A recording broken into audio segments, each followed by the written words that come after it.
plus de 60 ans, le Pentagone symbolise la puissance au service de la liberté. Cette forteresse à 5 côtés défend le rêve américain. Mais le 11 septembre 2001, des terroristes ont éprouvé sa résistance. Ils ont transformé un avion commercial en arme de destruction. Ce jour-là, les États-Unis ont vécu des heures tragiques. Mais la forteresse de l'Amérique a joué son rôle de bouclier, protégeant la vie des milliers de personnes qui y travaillaient. Grâce à des techniques informatiques de pointe, nous allons maintenant retracer ce qui s'est passé.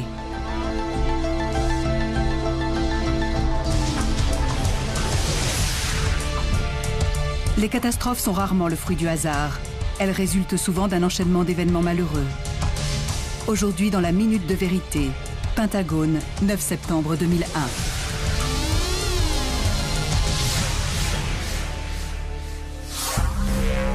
États-Unis d'Amérique, Arlington, Virginie. Le Pentagone. 11 septembre 2001.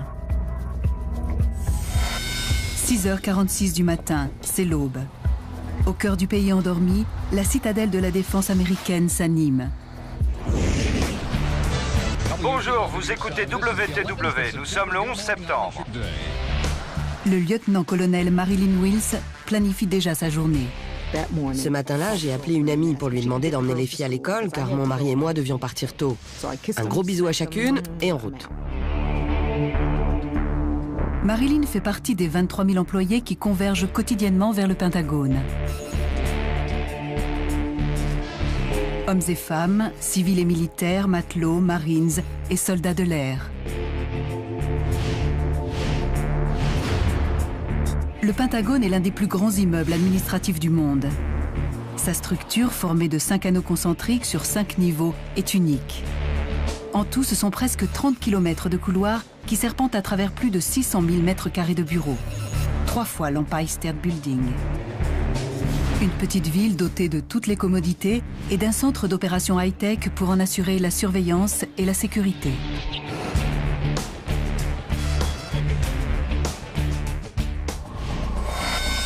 7 heures. Bobby Hogg, avocat du corps des Marines, arrive au Pentagone. J'avais rendez-vous pour le petit déjeuner avec le commandant second du corps des Marines. On s'est retrouvés aux messes des officiers, à la fraîche, comme disent les Marines. La journée commence tout aussitôt pour les voyageurs transcontinentaux de l'aéroport international de Washington Dulles. «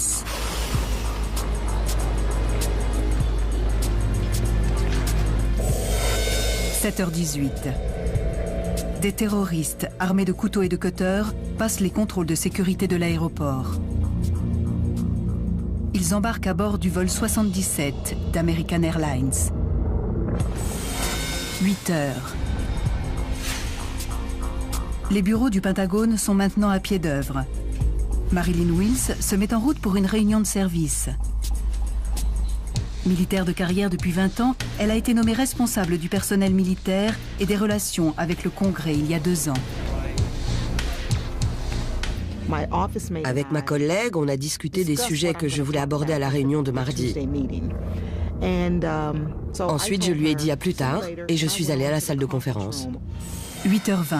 Les contrôleurs aériens autorisent le décollage du vol American Airlines 77. American 77, votre fréquence de départ sera 125,05. Piste 3-0 dégagée. 125,05, piste 3-0 dégagée, American 77. L'avion emporte 53 passagers, 2 pilotes, 4 membres d'équipage et 5 hommes qui projettent un massacre. Parmi les passagers, il y a une famille de 4 personnes, un journaliste politique et 3 étudiants partis en voyage éducatif avec leurs professeurs, ainsi que 2 guides de la National Geographic Society. Les réservoirs de l'appareil contiennent assez de kérosène pour la traversée de 4220 km jusqu'à Los Angeles. 8h46. Ces images terribles sont retransmises en direct du World Trade Center.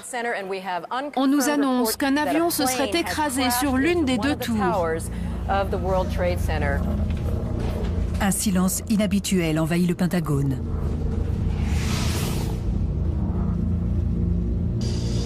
Tout le monde semble pétrifié par les événements de New York.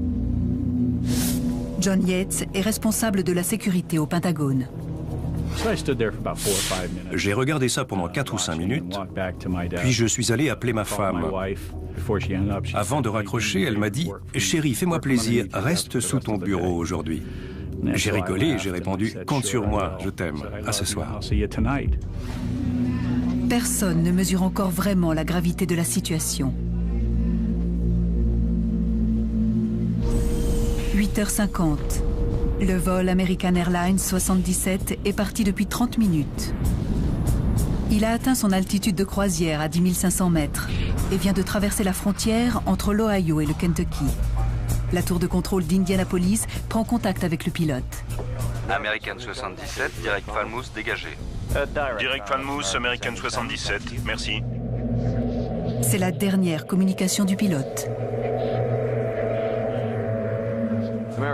American 77, ici Indianapolis. Vous me recevez? American 77, ici Indianapolis. Vous me recevez?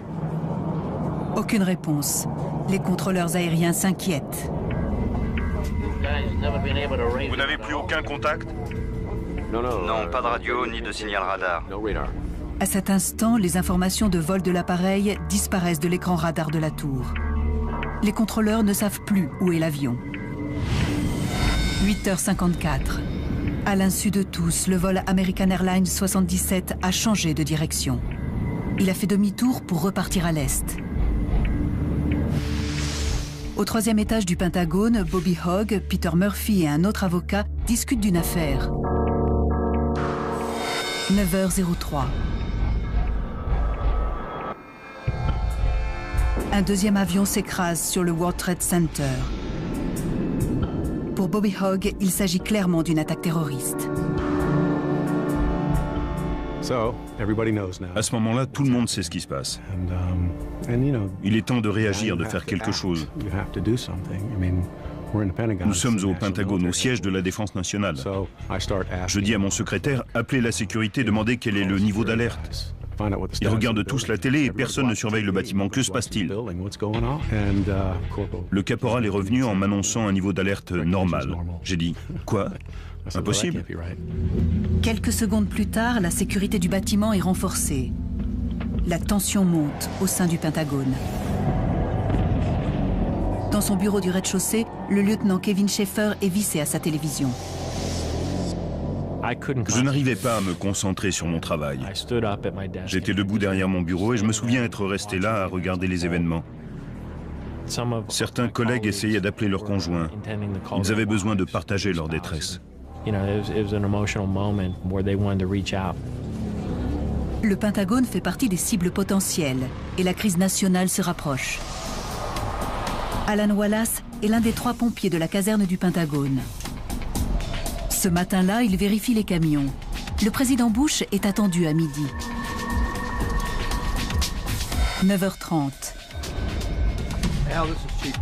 Alan reçoit un appel de son supérieur. Campbell m'a informé que le gouvernement considérait ça comme une attaque terroriste. Il m'a dit qu'il fallait s'attendre à quelque chose de similaire à Washington et que si ça se produisait, ce serait notre camion qui interviendrait.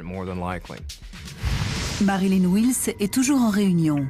Isolée dans la salle de conférence du 1er étage, elle ne sait rien encore des attaques terroristes contre les Twin Towers. J'ai jeté un coup d'œil à ma montre et je me suis dit, cette réunion n'en finit pas. 9h32. American Airlines immobilise ses appareils au sol dans tout le pays.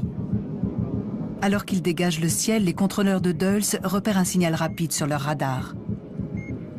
C'était un avion non identifié au sud-ouest de Dulles, avançant à grande vitesse. J'avais un écho, mais rien de plus.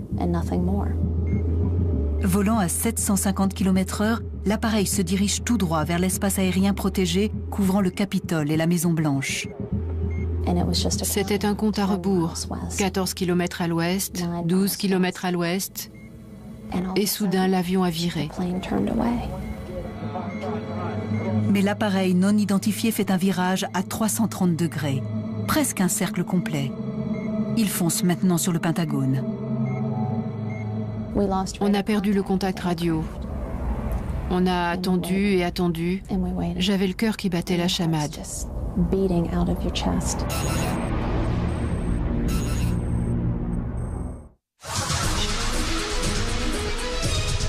11 septembre 2001. 2 avions de ligne viennent de s'écraser sur les Twin Towers.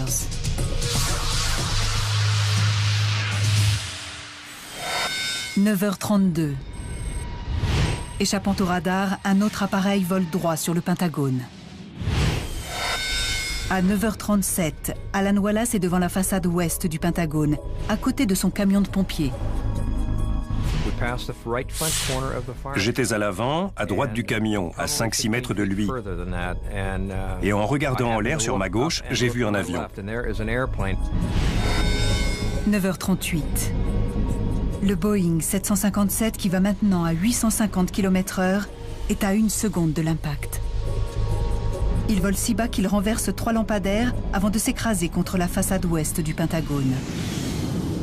Une caméra de sécurité filme les instants qui suivent la collision. Ce sont les seules images de l'impact. L'avion traverse le mur. Le bureau de Kevin Schaefer au rez-de-chaussée est directement touché. Je me souviens seulement d'une énorme boule de feu. Tout a explosé et j'ai été projeté à terre. J'étais en feu, je savais qu'il fallait éteindre les flammes. Mais tout est arrivé si vite que le choc m'a totalement désorienté.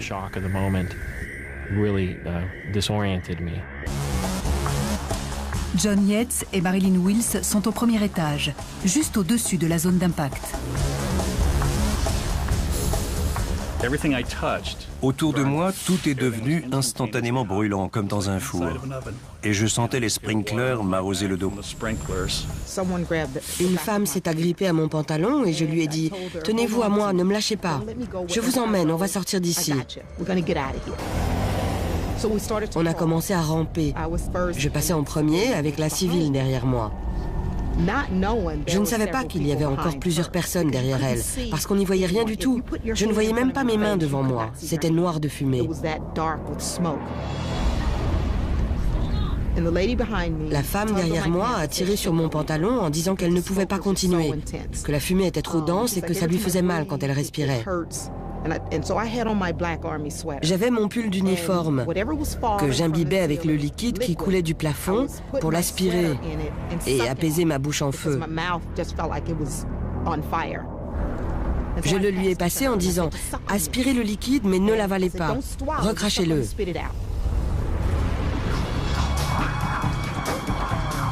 Les standardistes du service de sécurité du Pentagone reçoivent des appels affolés d'employés pris au piège. Pour coordonner l'opération de sauvetage, ils restent à leur poste alors même que le reste du bâtiment est évacué. Au 3e étage, à 7,50 m au-dessus du point d'impact, Bobby Hogg est projeté à travers son bureau. Une épaisse fumée noire obscurcit la pièce. Tout en luttant pour respirer, Bobby et ses 4 collègues cherchent désespérément une issue. Mais il y a un problème. Côté sud, le plancher s'était ouvert et ça n'avait pas l'air stable du tout. On avait peur et on était coincés. Alan Wallace a plongé à terre. Il n'a que des égratignures et des brûlures sans gravité. L'explosion a mis feu à son camion, pourtant il n'hésite pas à braver les flammes pour aller appeler des renforts.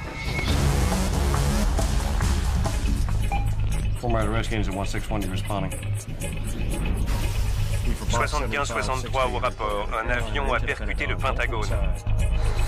9h40. Tout autour du Pentagone, la circulation est bloquée. Les équipes de secours doivent se forcer un passage jusque dans la zone sinistrée. Kevin Schaefer est à moitié asphyxié par la fumée. Mais alors qu'il rampe au milieu des débris brûlants et des flammes, il repère une issue. Je voyais presque la lumière du jour, mais tout était obscurci par la fumée. J'ai commencé à courir vers la lumière et je suis passé dans ce trou qui était visiblement tout récent.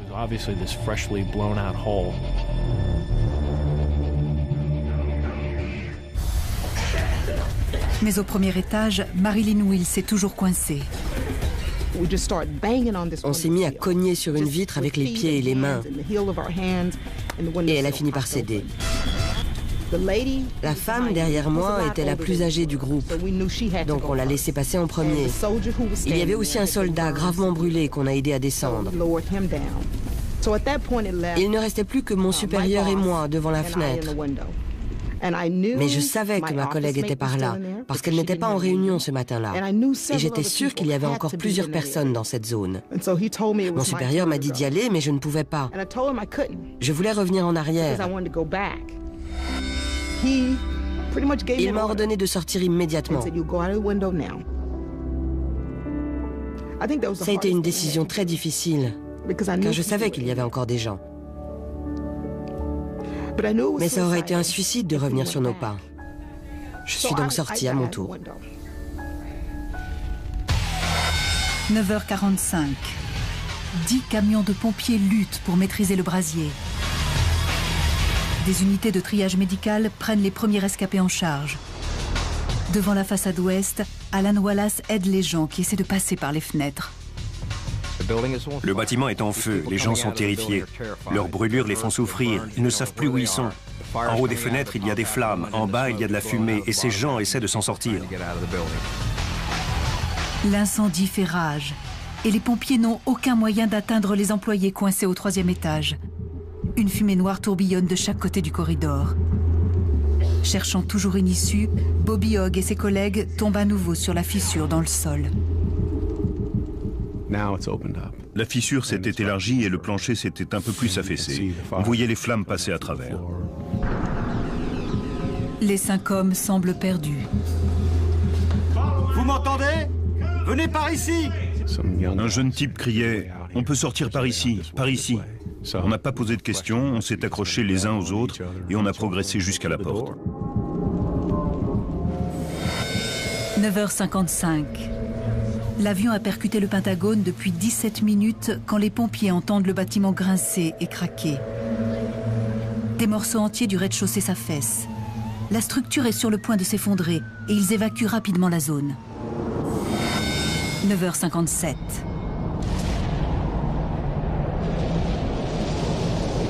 19 minutes après l'impact, un pan de bâtiment de 23 mètres s'effondre. Pendant 10 interminables minutes, les pompiers attendent l'autorisation de reprendre leur travail de sauvetage. Par miracle, Kevin Schaeffer, Marilyn Wills, John Yates et Bobby Hogg sont tous sortis à temps. Les rescapés sont aussitôt emmenés aux urgences par hélicoptère et en ambulance. 11h30. L'incendie est tel que les pompiers mettront presque 24 heures à en venir à bout. Pour la première fois de l'histoire, des terroristes ont attaqué le siège militaire de la nation la plus puissante du monde.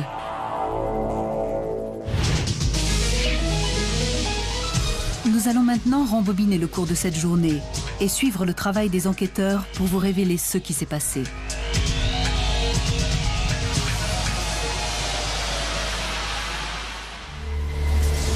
Grâce aux nouvelles techniques informatiques, nous allons pénétrer là où nulle caméra ne peut aller, au cœur de la zone sinistrée. Cet acte terroriste a coûté la vie à 184 personnes, 59 passagers et membres d'équipage de l'avion et 125 employés du Pentagone. Près de 23 000 personnes travaillent quotidiennement au Pentagone. Lorsque le Boeing a percuté le bâtiment à 850 km/h, il contenait 20 000 litres de kérosène. Après une explosion d'une force équivalente à celle de presque 500 kg de TNT, il est étonnant qu'une seule petite section de la structure se soit effondrée. Si les enquêteurs parviennent à comprendre pourquoi les dégâts ont été aussi limités, ils pourront mieux protéger les gratte-ciels d'Amérique et du reste du monde. Le FBI investit les lieux, tandis que le génie civil américain réunit une équipe de 6 ingénieurs structurels et en sécurité incendie pour étudier les dommages.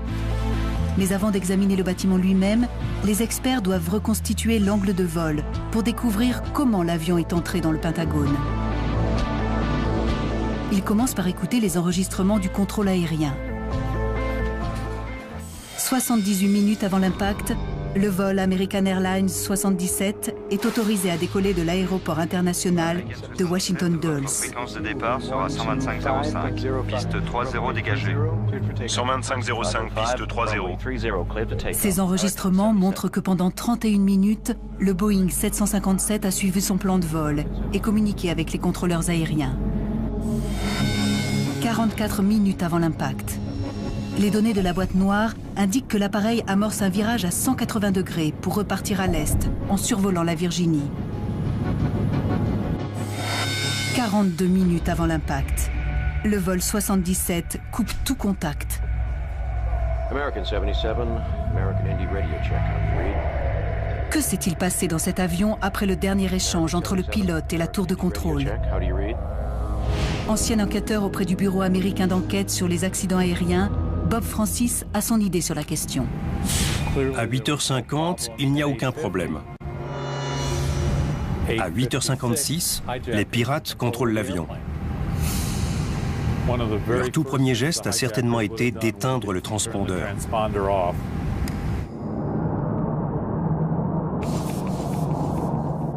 Le transpondeur est un dispositif qui transmet les données de vol de l'avion, immatriculation, vitesse et altitude, au contrôle aérien. Une fois ce système éteint, le vol American Airlines 77 n'est plus qu'un petit signal sur l'écran radar. Ils ne savaient plus lequel des appareils visibles sur le radar était le vol 77. Ils avaient perdu l'avion. L'appareil peut ainsi voler pendant 36 minutes à l'est, vers l'espace protégé aérien de Washington, D.C., sans se faire repérer par les contrôleurs aériens.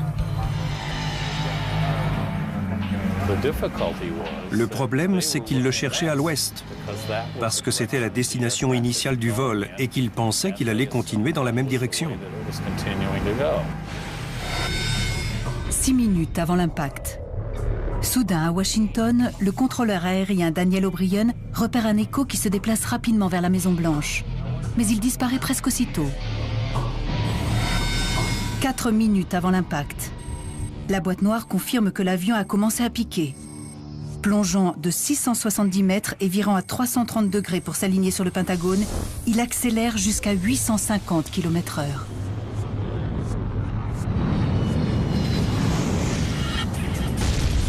Le vol American Airlines 77 percute la façade ouest du Pentagone. Sur cette reconstitution numérique, on voit que l'appareil vole dangereusement bas. Les enquêteurs se concentrent maintenant sur l'angle de l'impact.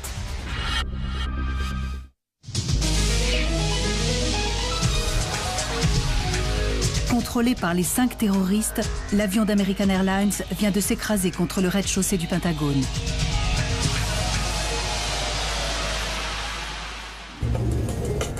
L'informatique nous permet d'aller au cœur de la zone sinistrée pour découvrir exactement ce qui s'est passé.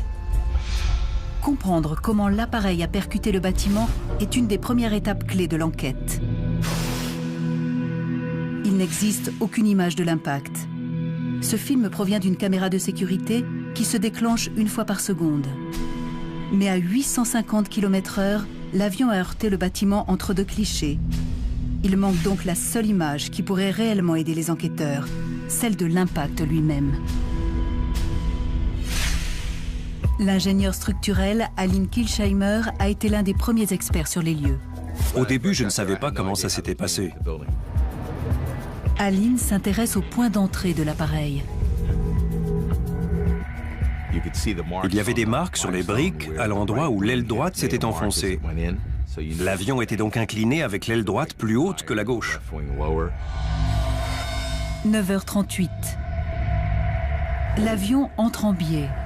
L'aile droite heurte la dalle d'acier et de ciment du premier étage et se brise. Mais qu'en est-il de l'aile gauche? Les enquêteurs font une autre découverte. Juste devant le trou à gauche, ils trouvent des débris d'aile enterrés à près d'un demi-mètre sous terre. Ils savent désormais comment l'appareil a percuté le Pentagone. Le Boeing approche du mur ouest en diagonale, presque parallèlement au sol. Mais une seconde avant l'impact, il se penche très légèrement sur la gauche.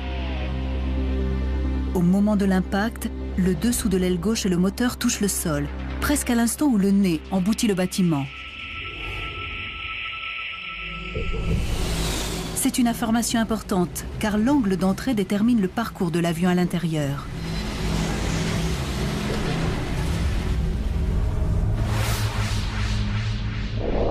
La survie tient alors à peu de choses, à peine quelques centimètres. Il s'agit maintenant de reconstituer le trajet effectué par l'avion à travers le bâtiment. Pour cela, les experts se tournent vers ces images spectaculaires d'un essai de choc aérien. En 1984, l'administration fédérale de l'aviation a testé l'efficacité d'un carburant retardateur d'ignition en crachant un Boeing 720 dans le désert du Moab. Les enquêteurs confrontent les résultats avec ce qui est arrivé au vol 77. Ils comparent d'abord la vitesse. Le Boeing 720 faisait du 274 km/h au moment où il a percuté la piste. D'après la boîte noire, le 757 détourné allait 3 fois plus vite quand il s'est écrasé sur le Pentagone, soit 850 km/h. Ils comparent ensuite la distance parcourue par chacun des appareils après l'impact. L'avion du crash test a glissé sur près de 370 mètres avant de s'arrêter. Mais la situation du vol 77 est très différente. Il fonce 3 fois plus vite sur un bâtiment fortifié. Dans le bâtiment, les débris les plus éloignés ne sont qu'à 95 mètres du point d'entrée. Ce que veulent savoir les experts, c'est comment la structure a pu ralentir suffisamment l'avion pour limiter les dégâts.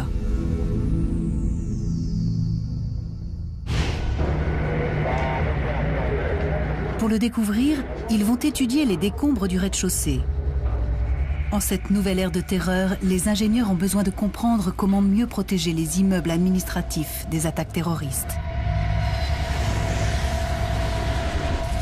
L'avion s'est écrasé contre le Pentagone avec une telle force qu'il a arraché la plupart des piliers de béton sur 20 mètres, puis sur 30 mètres.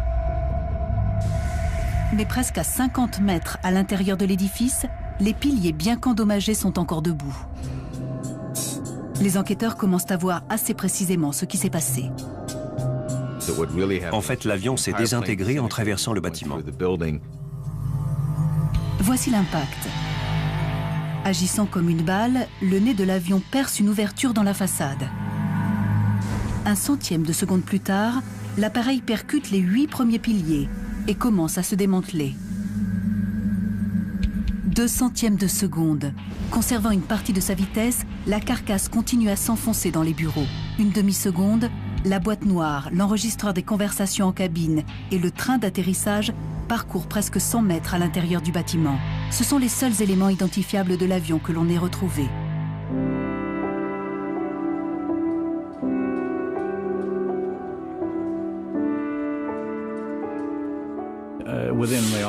Dans le service où je travaillais, 24 personnes sont mortes ce jour-là. 3 dans mon propre bureau, mon chef et 2 collègues, et 21 de mes amis. L'avion traverse les bureaux du rez-de-chaussée juste sous les pieds de John Yates et de ses collègues. Mais près des 2 tiers des victimes ont succombé aux flammes et aux fumées toxiques. Expert en sécurité incendie, Tom Stanton a évalué la résistance du bâtiment. Ces forces ont repoussé les débris en piles à travers le bâtiment. Et ça a brûlé. Les murs et les plafonds, tout ça s'est entassé partout. Ces piles forment de gigantesques bûchers qui n'attendent plus que le combustible et une étincelle. Au moment de l'impact, l'avion contient 20 000 litres de kérosène. Une partie du carburant alimente les boules de feu de 127 mètres de haut à l'extérieur du bâtiment. Mais le reste pénètre à l'intérieur avec l'appareil à une vitesse de presque 240 mètres par seconde. Le liquide inflammable est pulvérisé partout autour, y compris sur les piles de débris. John Yates est au premier étage. J'avais mes lunettes sur la tête. Et quand je les ai enlevées, j'ai cru qu'elles étaient couvertes de sang. En fait, c'était du kérosène. Stan Ames est un scientifique. Il étudie le comportement du feu. Imaginons un peu l'intérieur de ce bâtiment, soudain saturé d'une fine vapeur de kérosène, puis envahi par des flammes qui font tout sauter. En un instant, l'air frais laisse la place à une chaleur intense. Ce type de réaction combustible-air est utilisé pour fabriquer des bombes conçues pour exploser, supprimer l'oxygène de l'atmosphère et produire des conditions mortelles. Les employés qui ont survécu à l'impact initial sont maintenant confrontés à des conditions extrêmes. Quand on avalait, on sentait ses poumons se gonfler et se rétracter, et on n'y voyait rien avec la fumée.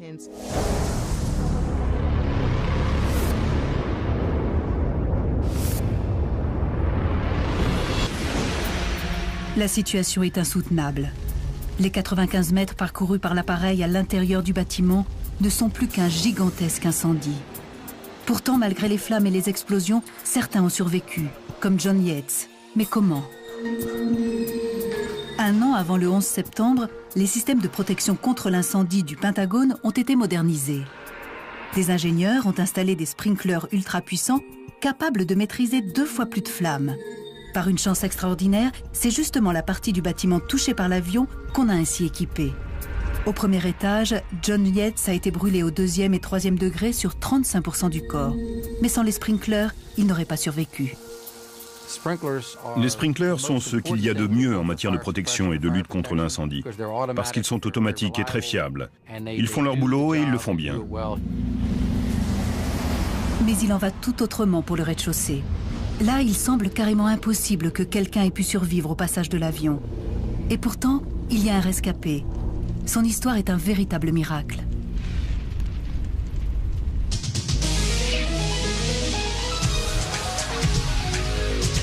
Après le crash du vol American Airlines 77, l'aile ouest du Pentagone est en proie aux flammes.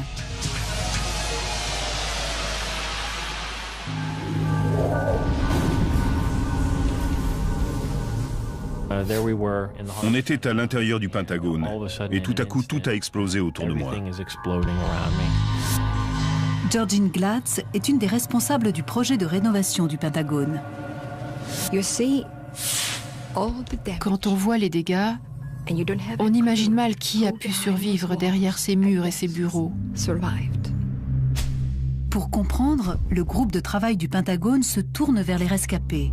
Après avoir établi leur position exacte dans la zone critique, ils écoutent chacun de ces terribles témoignages.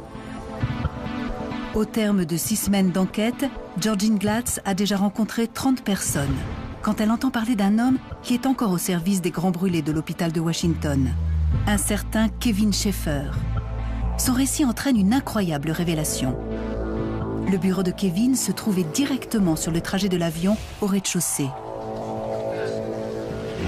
Je me souviens seulement d'une gigantesque boule de feu. Tout a explosé et j'ai été projeté à terre. L'appareil s'enfonce à 240 mètres par seconde et le kérosène qu'il répand sur son passage imbibe les piles de débris, qui ne tardent pas à s'enflammer.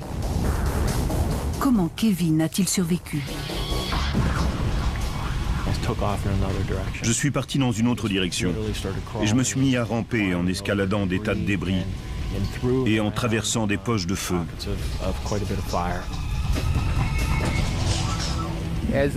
En pénétrant dans le bâtiment, l'avion se comporte comme un obus géant.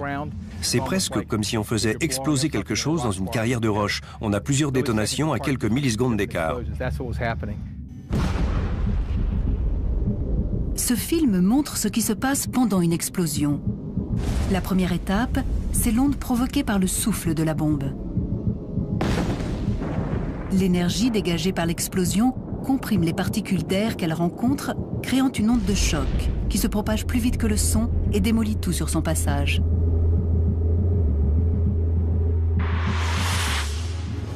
Grâce à cette reconstitution numérique des millisecondes suivant l'impact, nous pouvons observer le déplacement de l'onde de choc au rez-de-chaussée du Pentagone.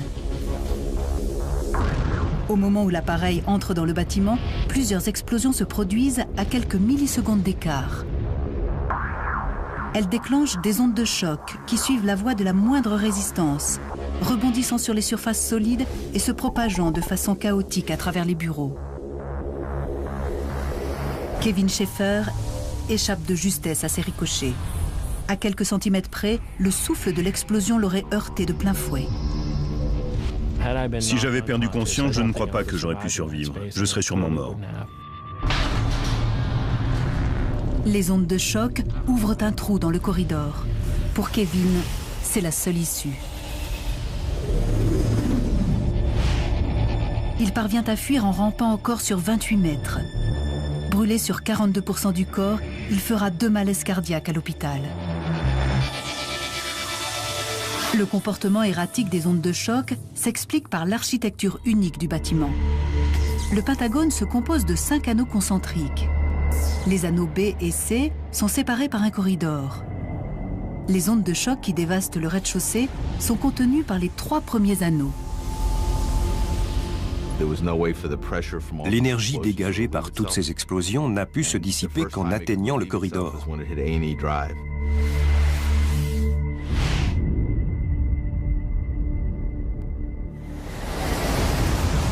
Au final, la zone détruite par l'explosion ne représente qu'une petite section des 600 000 mètres carrés de bureaux. Sans ce corridor entre les anneaux, l'onde de choc aurait traversé au moins un anneau de plus, tuant encore davantage de gens sur son passage.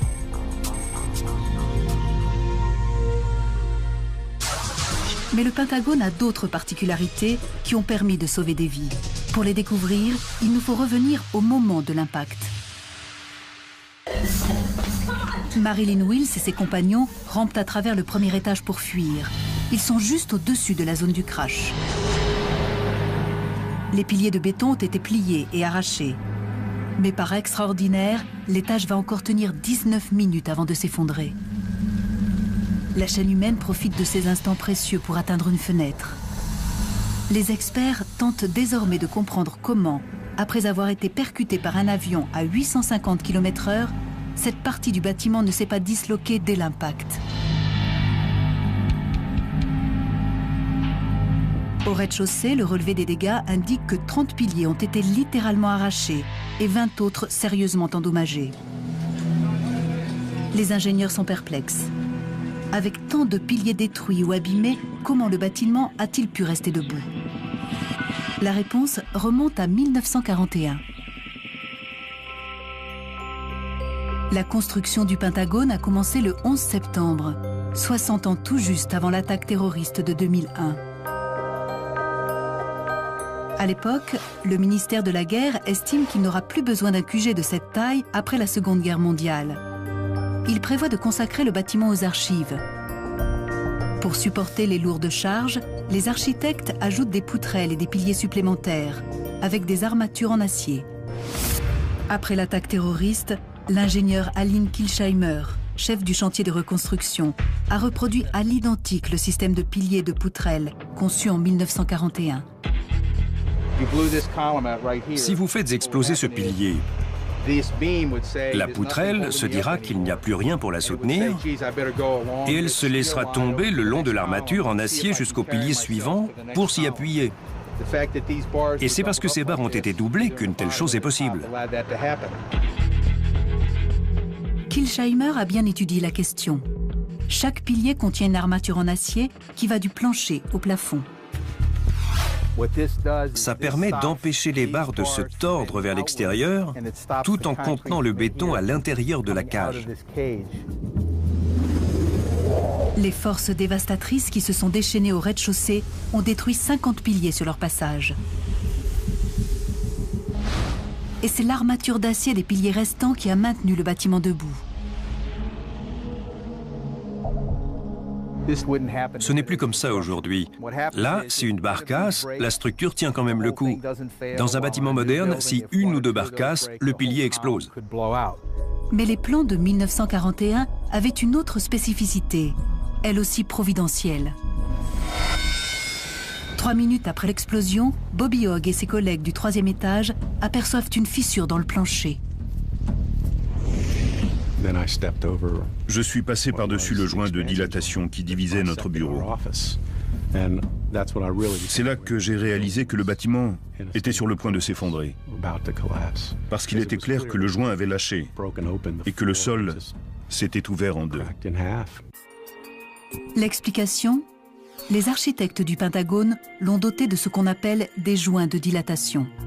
Ces joints accompagnent les mouvements de dilatation et de contraction de l'édifice au fur et à mesure des saisons. Ils permettent aux pièces de se dilater sous la chaleur estivale et de se contracter dans le froid hivernal. Grâce à eux, le Pentagone réagit comme plusieurs bâtiments indépendants.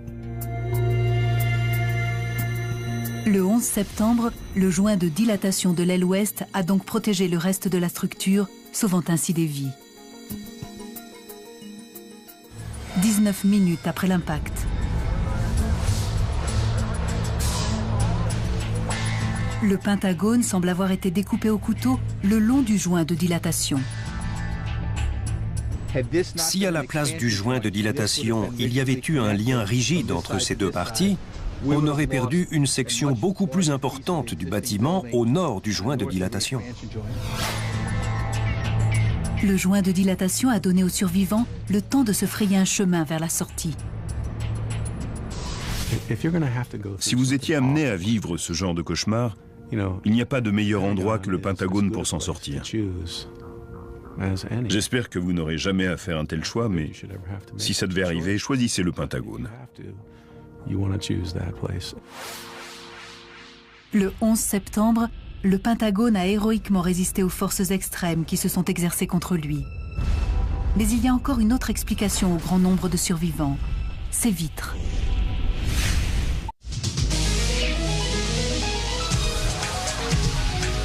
Une caractéristique de plus qui a permis au bâtiment de mieux supporter l'attaque terroriste qu'on aurait pu le craindre. Au moment où l'avion percute l'aile ouest, Bobby Hogg regarde par la fenêtre et voit une boule de feu envelopper l'édifice. Pourtant, il n'est pas touché par les flammes. Pourquoi? La réponse est juste sous ses yeux, la vitre. Si en 2000, quelqu'un était venu me dire « Il faut mettre des vitres anti-explosion à vos fenêtres », je lui aurais ri au nez. Des vitres anti-explosion, pourquoi faire? Finalement, elles ont été bien utiles. En 1995, l'attentat à la bombe d'Oklahoma a fait 168 victimes. Et plusieurs autres actes terroristes du même type ont poussé les constructeurs à prendre des mesures vitales.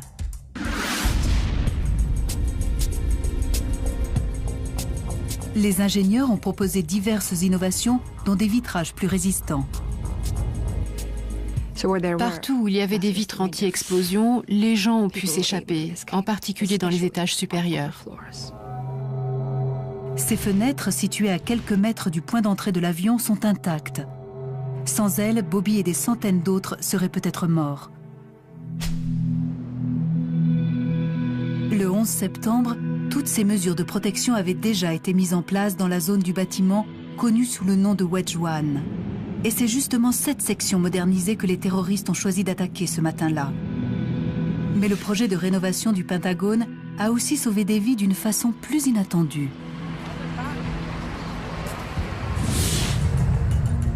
L'avion est entré d'abord en diagonale dans la section Wedge One. Puis il a continué son œuvre de destruction dans une autre section, Wedge 2.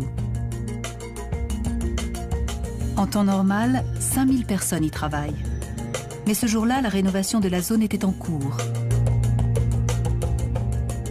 3 mois plus tôt, la plupart des employés avaient été relogés ailleurs, dans des bureaux temporaires.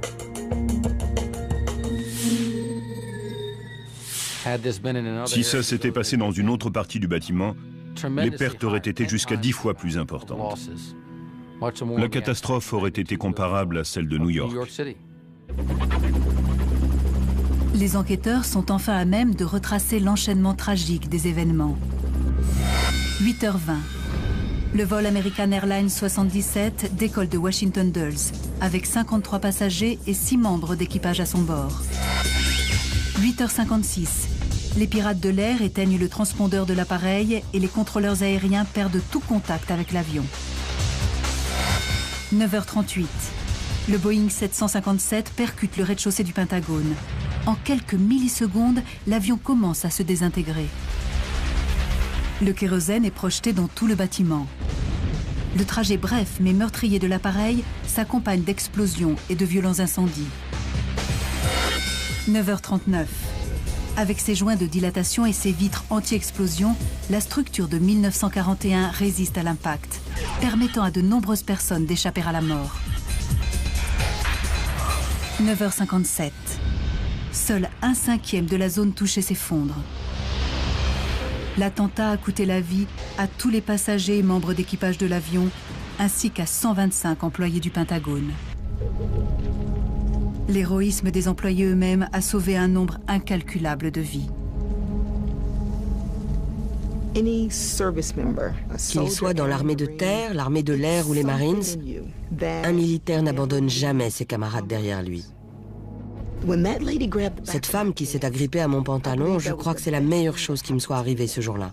Je n'essayais plus de sauver Marilyn Wills, mais cette femme et tous les gens qui la suivaient.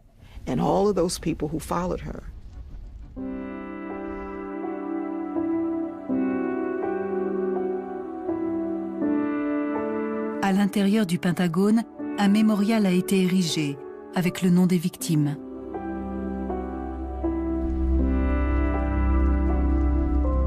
Tous les militaires blessés pendant la catastrophe ont reçu la prestigieuse médaille Purple Heart. L'attentat a changé notre façon de penser, de voyager et de concevoir des immeubles. Sur les ruines du 11 septembre, les équipes de construction ont rebâti en à peine un an la partie endommagée de l'aile ouest du Pentagone. C'était une question de fierté pour nous tous. Ce bâtiment symbolise la force de l'Amérique. Et nous l'avons guéri. Les nouveaux murs ont rendu à la forteresse sa stature initiale. Le Pentagone protège les États-Unis dans les heures difficiles. Et en ce jour de terreur, le bâtiment lui-même a procuré un ultime rempart aux milliers de gens qui y travaillaient. Mais sa façade laisse apparaître une dernière cicatrice. Une brique de roche calcaire de l'Indiana, noircie par la chaleur de l'explosion et qui porte une simple inscription. Cette tache sombre contraste de façon saisissante avec le mur blanc, rappelant à chacun ce moment tragique de l'histoire américaine.